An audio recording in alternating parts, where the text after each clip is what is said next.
everyone, this is Coach D, and today let's talk the basic rules of flag football. Now, whether you're a brand new coach or you've been coaching for years, let's just go over the fundamentals. There is no contact in flag football. That means no pushing, no shoving, no slapping, no pulling, none of that. No tackling. In high school or some other leagues, you can block, but it usually looks like this, and I have to get in the way. Somebody's running down the field with a ball like this, all the other team members have to stay put. They have to just get out of the way, otherwise it's a penalty. If I am running down the field, I want to run up top like this, because if I swat someone's hand while they're trying to grab my flag, that's called flag guarding, and that's a penalty. There's also no stiff arming in flag football. Just work on those running back moves, cutting up the field, dip, the quarter turn, all of those, and you'll be just fine. Now, if the ball hits the ground like a fumble or anything else, it's a dead ball. There are interceptions in flag football, and most of the time you can run it back, but in some leagues, it's just a turnover right there on the spot. And most leagues are allowing laterals nowadays. That just means a pitch backwards,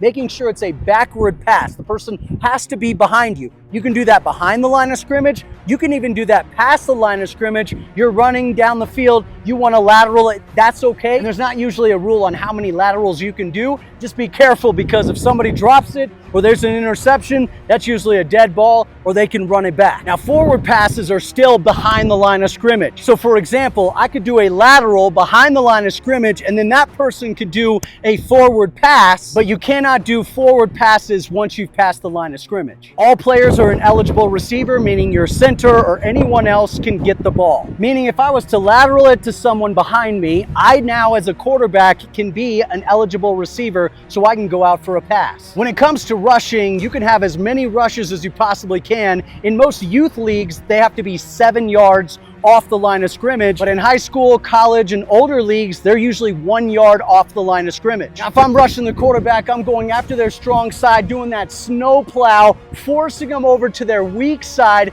and either getting big or going for that flag. A couple other things on defense. I always like to contain the sidelines. You know, a lot of running backs try to get that sideline. What I like to do is put defenders on the sideline, forcing them into the rest of the team, so that they don't win the sideline. And then for flag pulling 101, you want to make sure you get really big like this. You're shuffling side to side, squaring up, looking at their belly button, and then you always want to pull by the handle. You don't want to try to grab their flag here, because as that goes by, you're trying to grab that. That's not happening. I always want to pull up top, because no matter what happens, no matter what kind of move they make, boom, I'm pulling that off. So no matter what type of flags you have, grab it at the top. And then here are 5 tips for our brand new coaches. Number 1 is to call plays in progressions, right? Number 1 and 2 are the same exact formation, but I'm calling 1 and 2. They both look the same, but they're a little bit different. Then you see here,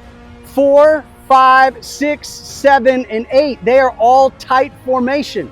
Well, I've got a nice handoff here. Then I've got a fake handoff and a throw here. The defense thinks I'm gonna call the same play over and over.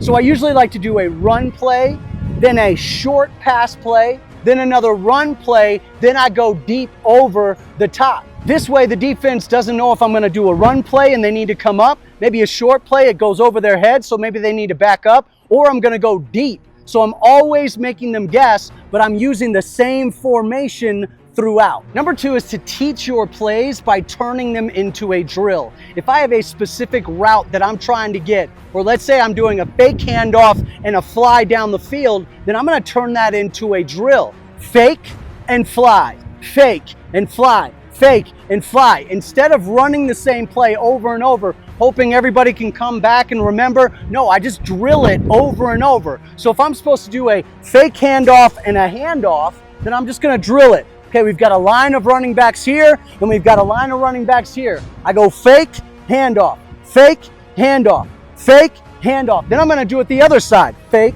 handoff. So if you wanna execute plays well, turn that into a drill. Number 3 is to be creative with your problem solving. If I have players who are missing flags all throughout the game, in my next practice, I'm actually going to duct tape $1 bills to all of my players, and when they come to practice, everybody's gonna put on dollar bills, and we're just gonna do a couple of these flag pulling drills where they're actually grabbing dollar bills. grabbing dollar bills. This is the kind of creativity that sticks. And all the coaches that I work with one-on-one, we come up with creative solutions like this, and they start winning more games because it creates a fun environment and the basic fundamentals stick. So get creative. Number 4 is to pre-plan your adjustments. Let's say on defense, I'm running a 2-3, but all of a sudden I find out after the first couple plays, they're like a 70% running team. Well, now I'm gonna turn that into a 3-2, so I'm gonna bring up another linebacker to shut down that front line. Well, I'm not just gonna wing that, I'm gonna do that in practice. So in my mind, I've got a few situational decisions and adjustments that we've prepared for in practice, and then we just simply activate that right after that first, second, third series. Don't wing it, plan ahead, and prepare your team. And number 5 is to have an eye in the sky. This is an advisor